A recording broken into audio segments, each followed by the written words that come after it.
बच्चों, आज हम पढ़ेंगे अध्याय 6 क्रिया। छुट्टियों में मैं अपने माता पिता के साथ जैसलमेर घूमने गया। वहाँ मैंने बहुत से दर्शनीय स्थल देखे। वहाँ मैंने एक किला देखा जो पीले पत्थरों से बना हुआ था। सूर्य की रोशनी में वह सोने की तरह चमक रहा था। वहाँ मैंने ऊँट की सवारी की। ऊँट की सवारी करके मुझे बहुत मज़ा आया।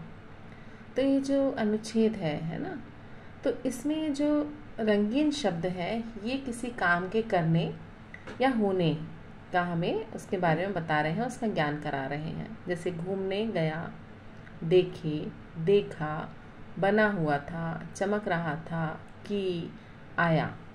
ठीक है ना। तो ये हमें क्या बता रहे हैं यहाँ पे कि कुछ काम हो रहा है या होने जा रहा है ना। तो इससे हमें ज्ञान होता है। अब हम पढ़ रहे हैं क्रिया। क्रिया का अर्थ होता है जिस शब्द से किसी काम के करने या होने का बोध हो, है ना, वो होता है क्रिया।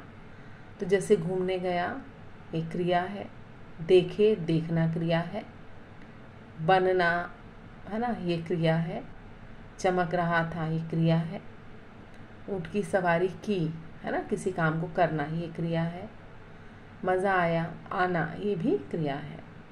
तो इन शब्दों से हमें पता चला कि यहाँ पर कोई कार्य हो रहा है या होने जा रहा है। तो जिस शब्द से किसी काम के करने या होने का बोध होता है उसे हम क्रिया कहते हैं।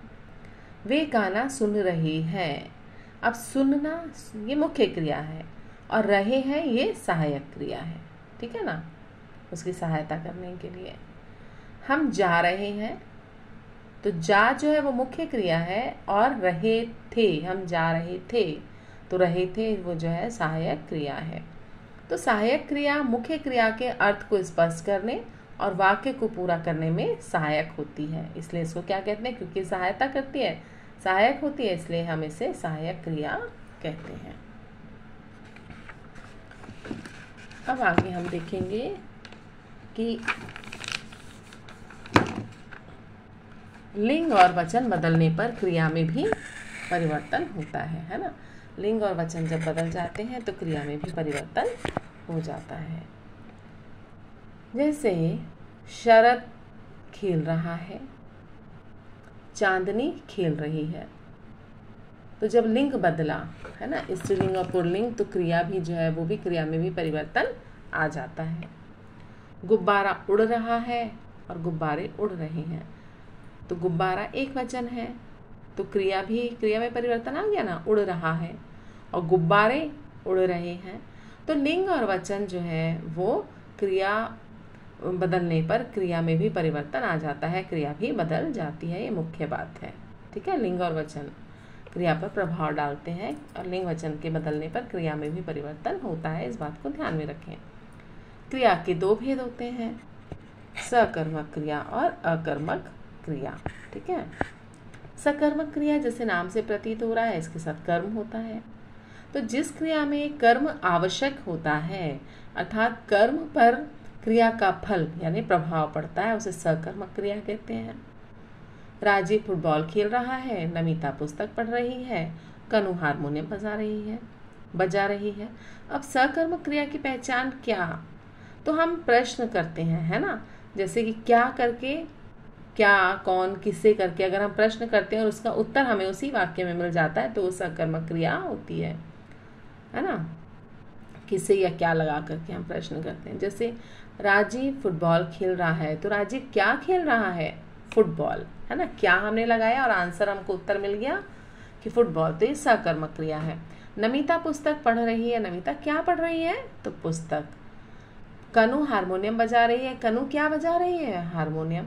तो क्या या किससे हम लगा करके हम प्रश्न करते हैं और हमें उत्तर मिल जाता है तो वो सकर्मक क्रिया होती है, क्योंकि क्या या किससे करने पर जो उत्तर आता है वो कर्म होता है और कर्म जिसमें होता है वो क्रिया सकर्मक होती है। ठीक है, तो क्रिया में क्रिया के साथ हम क्या या किससे लगाएंगे और हमें उत्तर मिल जाएगा तो सकर्मक क्रिया है।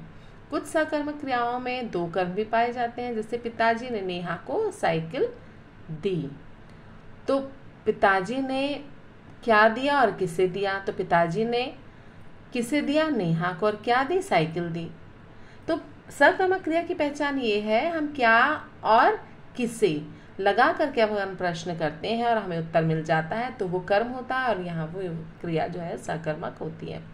कुछ सकर्मक क्रियाएं कैसे होती हैं? लेना, देना, खाना, पीना, पढ़ना, लिखना, चढ़ना, है ना, उतरना, काटना, लगना, जोड़ना, झूलना, करना, दिलाना, पकड़ना, ये सकर्मक क्रियाएं हैं। ठीक है। अब इसके बाद है अकर्मक क्रियाएं। तो अकर्मक क्रिया क्या होती है? भाई सकर्मक क्रिया के साथ कर्म होता है, अकर्मक क्रिया के साथ कर्म नहीं होता। जिस क्रिया के लिए कर्म की आवश्यकता नहीं होती उसे अकर्मक क्रिया कहते हैं। जैसे प्रिया हंस रही है, ठीक है ना, तो हंसना तो क्रिया है। नमन रो रहा है, रोना भी क्रिया है ये। तो यहाँ पर हम क्या और किसे करके हमें उत्तर नहीं मिल रहा है ना, कि क्या हंस रही है, क्या रो रहा है, तो हमें इसमें प्रश्न पूछने पर हमें कोई उत्तर नहीं मिलता, इसलिए कौन सी क्रिया है? अकर्मक क्रिया। तो जैसे हमने जाना था कि सकर्मक क्रियाएं हैं लेना, देना, खाना, पीना, पढ़ना, लिखना, चढ़ना, उतरना, काटना, लगना, जोड़ना, झूलना, करना, दिलाना, पकड़ना, ये सकर्मक क्रिया। उसी प्रकार से कुछ अकर्मक क्रिया होती है, जैसे सोना, उठना, उड़ना, आना, जाना, रोना, हंसना, बोलना, चलना, ये अकर्मक क्रियाएं होती हैं। तो आपको समझ में आ गया होगा कि क्रिया किसे कहते हैं? जिस शब्द से किसी कार्य के करने या होने का बोध होता है उसे क्रिया कहते हैं। सेकंड, हमको ध्यान देने वाली बात ये होती है कि जब लिंग और वचन बदलता है तो क्रिया में भी परिवर्तन आ जाता है। ठीक है। दूसरा हम जानेंगे कि क्रिया के कितने भेद है। तो क्रिया के 2 भेद है, सकर्मक क्रिया और अकर्मक क्रिया। तो सकर्मक क्रिया जिस क्रिया के साथ कर्म होता है वो, या मतलब जिस क्रिया में कर्म आवश्यक होता है और कर्म पर क्रिया का फल पड़ता है, उसे सकर्मक क्रिया कहते हैं। और साधारण शब्दों में जिस क्रिया के में कर्म होता है, जिस क्रिया के साथ कर्म होता है, सकर्मक क्रिया होती है। और जिस क्रिया के लिए कर्म की आवश्यकता नहीं होती उसे हम अकर्मक क्रिया कहते हैं। नाम से प्रतीत हो, सकर्म जिसके साथ कर्म है, अकर्म जिसके साथ कर्म नहीं है। और कर्म का पता लगाने के लिए हमें क्या और किसे लगा करके हम प्रश्न करते हैं और हमें उसका उत्तर मिल जाता है, तो वो सकर्मक क्रिया है। तो मुझे ऐसा लगता है कि आपको ये अच्छी तरह से समझ में आ गया होगा। नहीं समझ में आया हुआ है तो आप मुझसे फ़ोन करके पूछ सकते हैं।